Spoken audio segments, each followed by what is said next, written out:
"You might want to step away from the dock, sir," the officer said, his voice calm but firm, as red and blue lights rippled across the surface of my lake like broken glass. The sirens had echoed across the water for a full 30 seconds before the cruiser rolled to a stop on the gravel path beside my boathouse, tires crunching over the same stones I'd laid down myself 3 summers ago. And I remember thinking how strange it was to hear police radio chatter bouncing off a shoreline I pay property taxes on every single year. The air smelled like algae and warm cedar from the dock planks baking in the late August sun, and across the water I could see Linda Whitmore standing with her arms crossed, Lake Serenity HOA polo tucked neatly into pressed khakis, her posture stiff with the kind of confidence that only comes from believing you own something you don't. "That's him," she told the second officer as he stepped out, gesturing toward me like I was a trespasser who'd wandered into the wrong backyard barbecue. What she didn't know, what none of the neighbors lining the shore with their phones out knew, was that every inch of water reflecting those flashing lights was legally tied to my name. 3 months earlier she had knocked on my front door for the first time, heels clicking against my porch boards, introducing herself as the HOA president and welcoming me to the community, her smile tightening when I told her my property wasn't part of the association. Since then there had been letters in bright red envelopes, warnings about unauthorized lake use, invoices totaling $1,200 for shared shoreline maintenance, and finally a laminated sign planted near my dock that read Private HOA Lake in bold black letters, as if printing something made it true. I left that sign exactly where she put it, even when neighbors whispered and a few avoided eye contact at the mailbox, because I was waiting for the moment when confidence turns into assumption and assumption turns into a mistake big enough to echo. Now that mistake was idling 10 feet behind me with its engine running. One officer adjusted his sunglasses and asked if I understood why they'd been called. I nodded slowly, glancing at the water lapping against the dock posts, steady and indifferent, the same way it had the day. I signed the closing papers on this place. The survey map folded neatly into the folder the title company slid across the table. Linda stepped closer, her voice carrying across the shallows. "He's refusing to comply with HOA regulations and continues to use our private lake." Our private lake. The words hung in the humid air heavier than the heat index, pushing 90 degrees. I could feel every set of eyes on me from the neighboring decks, hear the faint hum of cicadas in the trees, see the reflection of the patrol car lights stretching nearly 100 yards across water that had been part of Parcel 17B for longer than Lake Serenity had even existed as a name on a brochure. I took a slow breath, tasting sun-warmed air and something else beneath it, anticipation, and when the officer asked if I had any documentation proving I was allowed to be here, I looked past him at the cruiser, at Linda, at the sign she'd planted on my shoreline, and realized this was exactly the moment I'd been waiting for. I did not answer the officer right away because 3 months earlier I had already answered that question at my own front door, when Linda first introduced herself with a clipboard tucked against her chest and a smile that did not quite reach her eyes. It was early June then, the kind of morning where the lake sits smooth as glass and the air still carries a trace of cool from the night before. I had been staining the railing along my dock, the sharp scent of cedar oil clinging to my hands, when I saw her walking down my driveway without calling ahead. She told me she was the president of Lake Serenity Homeowners Association and that all properties surrounding the water were required to join for the good of the community.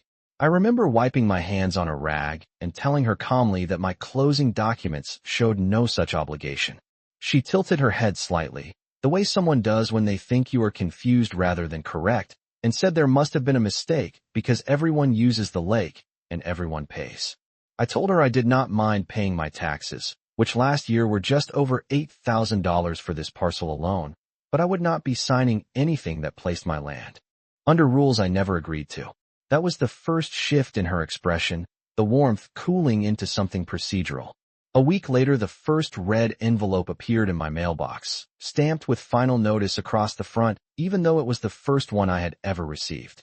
Inside was an invoice for shoreline maintenance, referencing community bylaws I had never signed. I drove to the county records office that same afternoon, the building smelling faintly of old paper and floor polish, and requested a certified copy of my deed and the original survey map. The clerk slid the large rolled document across the counter, and I remember untying the string and seeing the boundary line traced clearly around the entire body of water, labeled Parcel 17B in black ink that had not faded in decades. I asked the clerk to confirm what I was seeing, and she nodded without hesitation. The lake, she said, was entirely within my property lines according to the recorded plat. I drove home with that survey in the back seat, sunlight catching the edge of the paper tube at every stoplight, and placed it carefully in the trunk of my car instead of inside the house. Something in me knew that sooner or later I would need it quickly. Over the next 2 months, Linda escalated from letters to laminated signs, and from signs to emails copied to half the neighborhood, each one stating that I was refusing to comply with association rules. I did not argue publicly. I did not remove the sign she planted near my dock. I simply waited, because when someone builds authority on assumption instead of documentation, they eventually look for backup.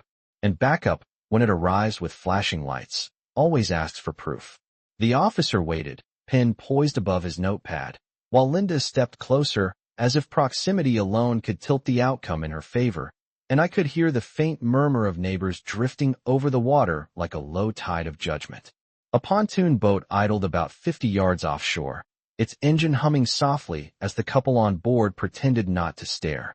The late afternoon sun sat just above the tree line, turning the lake into a sheet of copper, and I remember thinking how ironic it was that something so still could be the center of so much noise. The second officer cleared his throat and asked again whether I had documentation authorizing my use of the lake. Linda answered before I could, explaining that the association maintained the shoreline, stocked the fish, enforced quiet hours, and that I had been repeatedly warned about noncompliance. She spoke in full, confident sentences, the kind that sound rehearsed, and every few words she gestured toward the laminated sign near my dock, as if it were a badge of office. I did not interrupt her. I let her finish, because there is a difference between speaking first and speaking last.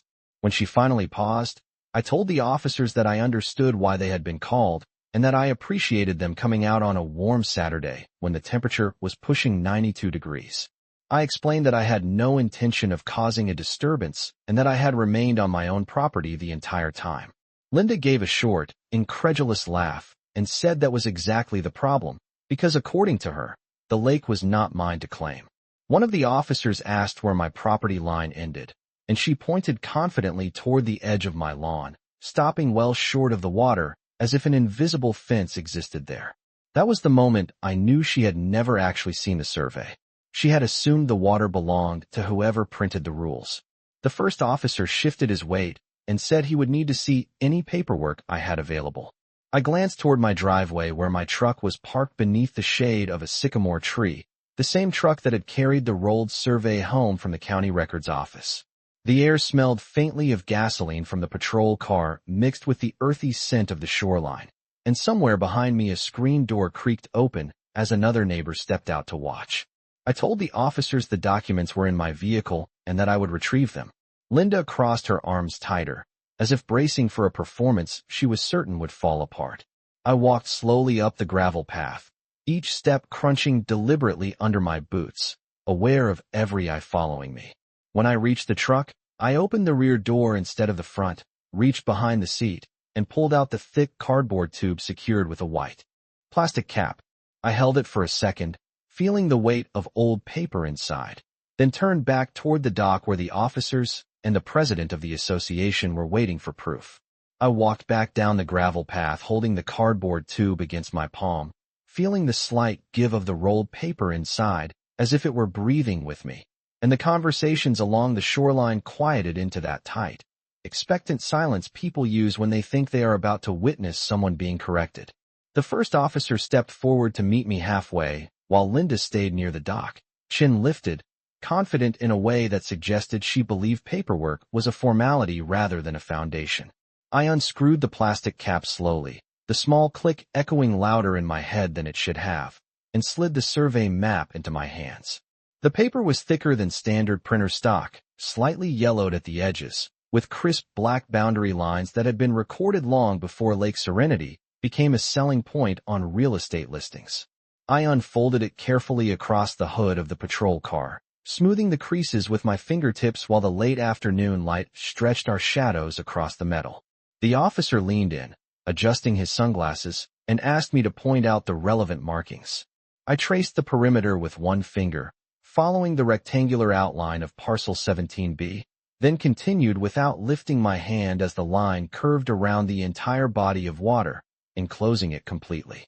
The label was clear and centered, lake boundary contained within lot lines. There was no dotted split, no shared easement, no notation indicating common property. Just one continuous border tying the water to my deed. The second officer stepped closer, reading the parcel number aloud, and comparing it to the information on his tablet. Linda moved in then, her tone shifting from confident to corrective, explaining that the association maintained the lake regardless of underlying ownership and that community governance superseded individual interpretation. The first officer asked her if she had documentation showing the lake was deeded to the association. For the first time since the cruiser arrived, she hesitated.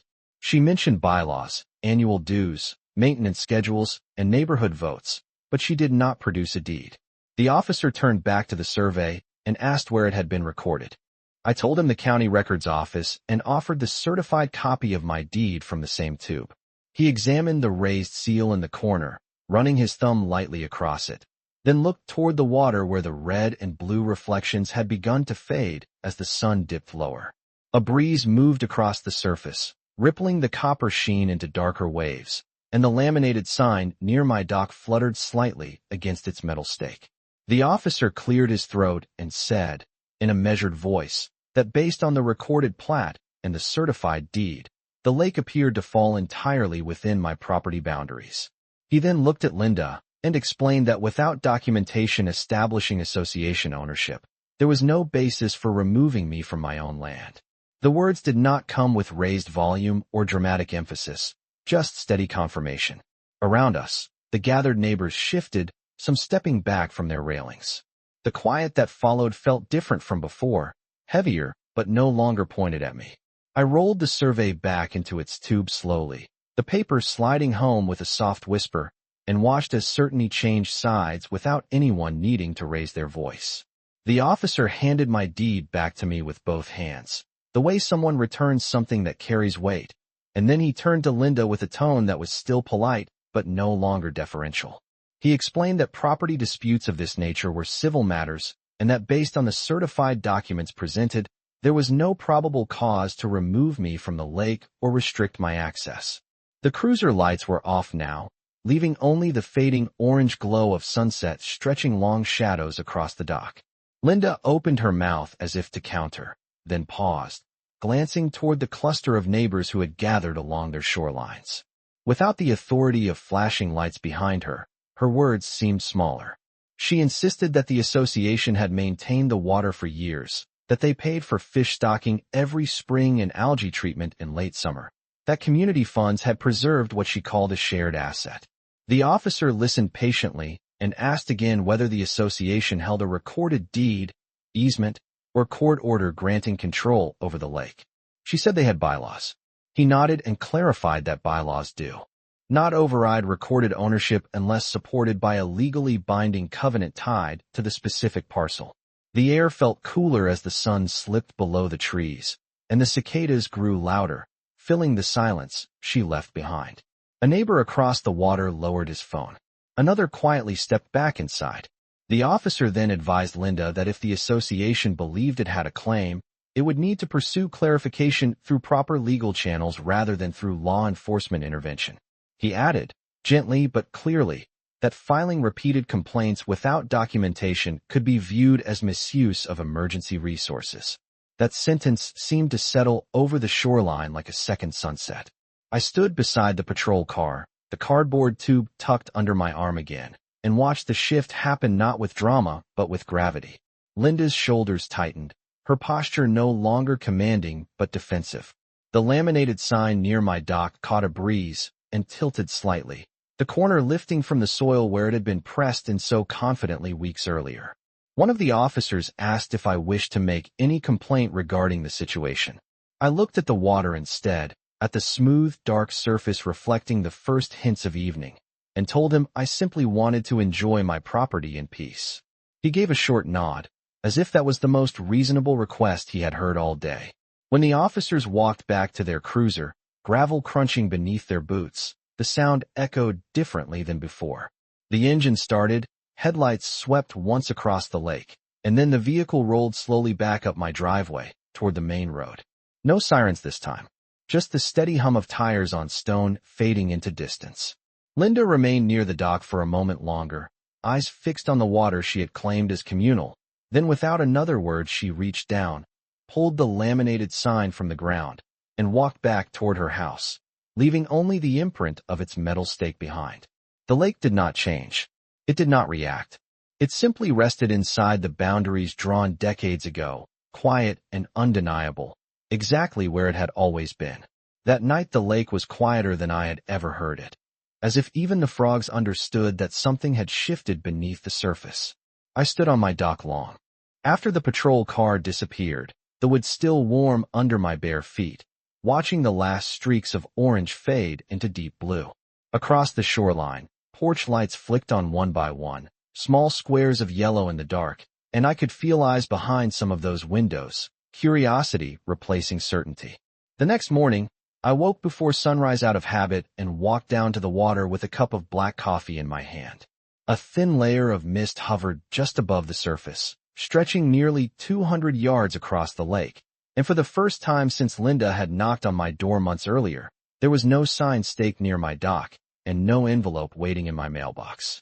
The gravel where the laminated post had stood was still disturbed, a narrow slit in the earth marking where authority had been planted and quietly pulled back out.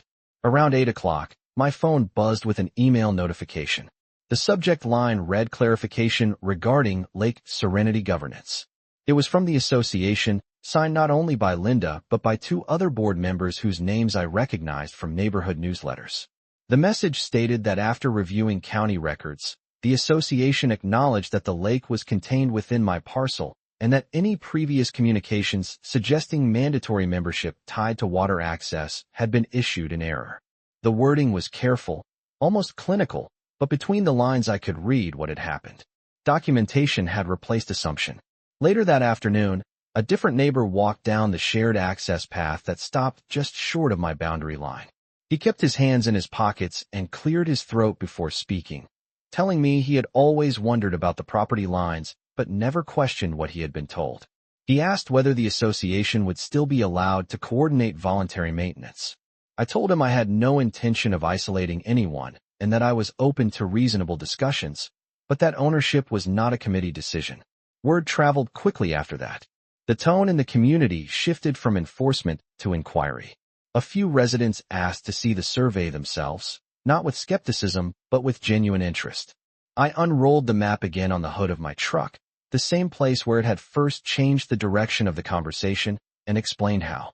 Parcel boundaries are drawn and recorded. There was no celebration, no dramatic confrontation, just quiet understanding settling over people who had mistaken repetition for legality. By the end of the week, the association updated its website to remove references to exclusive control over the lake. The page that once described it as a shared private amenity now referred to it as an adjacent natural feature bordering several homes. The difference was subtle in language, but enormous in meaning. On Sunday evening, I sat at the end of my dock as the sun dipped low again, casting that familiar copper glow across water that had never changed ownership, only perception. The lake did not need to raise its voice to prove where it belonged. It simply reflected the sky, steady and patient, exactly as it always had. A week after the email went out, the board scheduled an open meeting at the small clubhouse near the entrance of the neighborhood, the same building where monthly dues were usually discussed in quiet, routine tones. This time the parking lot was nearly full. Pickup trucks, sedans, even a couple of golf carts lined the curb, and the late afternoon air carried that dry September warmth that settles in around 78 degrees before cooling quickly after sunset. I did not plan to speak, but I brought the cardboard tube with me anyway. Inside the clubhouse, folding chairs were arranged in rows facing a long plastic table where Linda and the other board members sat with printed agendas in front of them. The fluorescent lights hummed faintly overhead, and the room smelled like brewed coffee and old carpet. When the meeting began, one of the other board members cleared his throat and addressed what he called the recent misunderstanding regarding the lake. He acknowledged that assumptions had been made about shared ownership and that official records had clarified the boundary lines. The language was careful again, but the tone was different from the emails. It carried a hint of accountability. Linda spoke next. Her voice was steady, but the sharp edge it once had was gone. She said that the intention had always been to preserve property values and maintain community standards, not to overstep legal boundaries. She did not look directly at me, but she did say that any prior enforcement actions connected to lake access would be formally withdrawn. A few heads in the audience turned in my direction. I remained seated, hands resting on the tube across my knees. Then a neighbor stood up and asked a simple question.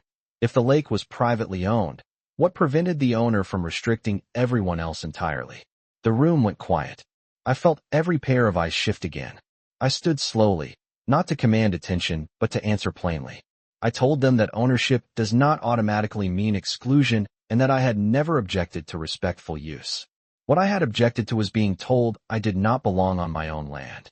I explained that I was open to drafting a voluntary agreement for maintenance contributions, clearly labeled as voluntary, without implying shared title. There were nods around the room, small but visible. The tension that had once centered on confrontation began to redirect toward cooperation. By the end of the meeting, a motion was passed to revise the association bylaws to remove any language suggesting control over the water and to consult an attorney before asserting authority over any parcel not explicitly tied to membership covenants. As people filed out into the cooling evening air, a few stopped to shake my hand, not in celebration, but in acknowledgement. Linda exited last, carrying her binder close to her side. She paused near the doorway, met my eyes briefly, and offered a short nod. It was not an apology in words, but it was an admission in posture. Outside, the sky had turned a deep violet over the tree line, and a light breeze moved through the grass along the roadside. I walked back toward my truck with the survey still tucked under my arm, aware that nothing about the land had changed, only the understanding of it. Authority had tried to redraw a line that was already written. Documentation erased it without raising its voice. By October, the shoreline looked the same to anyone driving past, but it felt different if you stood still long enough to notice. The association's website had been updated, the revised bylaws circulated, and the language about exclusive lake control quietly removed. What had once been printed in bold as a shared private amenity was now described as neighboring natural water contained within a privately recorded parcel. Words matter when they are written down, and I made sure every revision was saved as a copy on my laptop, time-stamped and archived. One afternoon, a certified letter arrived in my mailbox, this one not in a red envelope, but in plain white. Inside was a formal statement from the association's attorney confirming that no lien, covenant, or mandatory dues were attached to my property regarding the lake. It also acknowledged that previous invoices had been issued without enforceable authority and would be voided in full. I read the letter twice at my kitchen counter, sunlight cutting across the hardwood floor in long rectangles, and felt something settle that had been tense for months. It was not anger. It was not triumph. It was clarity. A few days later, I received another message, this time from Linda directly. The tone was measured and professional. She wrote that the board would appreciate the opportunity to collaborate on a voluntary maintenance plan that respected documented ownership. She thanked me for bringing the matter to proper legal attention. There was no dramatic apology, no emotional confession, just acknowledgement framed in careful sentences. I responded with equal clarity. I agreed to discuss a voluntary contribution structure for things like algae treatment and fish stocking, provided that any agreement clearly stated that participation did not alter title or transfer rights. We scheduled a small meeting at my dock the following Saturday morning. The temperature hovered around 65 degrees, cool enough that breath lingered faintly in the air. Linda arrived without a clipboard this time, dressed casually, hands visible and empty. We stood at the edge of the water while a light breeze pushed small ripples toward the shore. I pointed out the original boundary markers referenced in the survey and explained that my concern had never been about neighbors enjoying the view or casting a fishing line. It had been about being told I needed permission to stand on land recorded in my name. She listened without interruption. When we finished, We shook hands briefly, not as adversaries, but as two property owners acknowledging a defined line. The voluntary maintenance agreement that followed was 1 page long, plain language, no claims of governance. It specified optional annual contributions and stated clearly that the lake remained within Parcel 17B, as recorded by the county. Copies were distributed to residents who wished to participate. Some chose to contribute. Others did not. The difference was that choice had replaced assumption. As the seasons shifted and leaves began to gather along the shoreline, the lake remained what it had always been, still, reflective, and bounded by ink that did not fade simply because someone spoke louder than the paper. Winter arrived quietly that year, settling over the shoreline in thin layers of frost that traced the edges of the dock and stiffened the grass along the bank. On certain mornings the lake carried a sheet of ice no more than half an inch thick, fragile enough to crack with a thrown pebble, but strong enough to reflect the pale gray sky like polished steel. I would stand at the end of the dock with my hands in the pockets of my jacket and think about how close that water had come to being labeled as something it was not. The voluntary maintenance agreement had been in place for 2 months by then, and contributions came in steadily from neighbors who chose to participate. The association no longer sent directives about the shoreline. Instead, there were polite emails asking whether I planned to treat algae in late spring and whether anyone wished to share the cost. The tone had shifted from enforcement to coordination, and that shift was not loud or dramatic. It was procedural. One evening in early December, as holiday lights began to appear on rooftops around the neighborhood, I noticed a small gathering near the clubhouse. There was no tension in it this time, no raised voices or flashing lights. Just residents carrying folding chairs inside for a seasonal event. Linda stood near the entrance greeting people. When she saw me walking past on my way back from the mailbox, she gave a brief nod, the kind that acknowledges shared history without reopening it. I returned the gesture and kept walking.